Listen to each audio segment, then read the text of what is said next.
హరిశంకర్ దర్శకత్వంలో stylish star Allu Arjun Duvvada జగన్నాథంగా రాబోతున్న విషయం తెలిసిందే. బన్నీ ద్విపాత్రాభినయం చేస్తున్న చిత్రం ఇది. ఓ పాత్రలో బ్రాహ్మణ యువకుడిగా కనిపించబోతున్నాడు.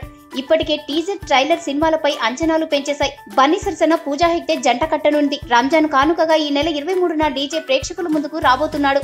ఇప్పటికే ఈ సినిమా ప్రీ రిలీజ్ బిజినెస్ ఓ రేంజ్ లో జరిగినట్టు సమాచారం. సరైనోడు లాంటి బ్లాక్ బాస్టర్ హిట్ తర్వాత బన్నీ చేస్తున్న చిత్రం ఇది. దీంతో డిస్ట్రిబ్యూటర్స్ డీజే పై నమ్మకంతో ఉన్నారు.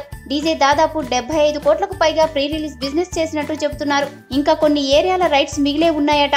వీటికి శాటిలైట్ రైట్స్ ని కూడా కలిపితే డీజే రిలీజ్ కి ముందే 100 కోట్లకి పైగా ప్రీ రిలీజ్ బిజినెస్ చేసే అవకాశం ఉన్నట్టు చెప్పుకుంటున్నారు.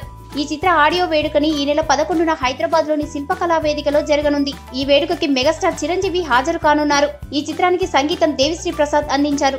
కాగా దిల్ రాజు నిర్మాతగా వ్యవహరిస్తున్నారు. ఈ వీడియో గనుక మీకు నచ్చినట్టయితే లైక్ చేయండి, షేర్ చేయండి, సబ్స్క్రైబ్ చేసుకోండి.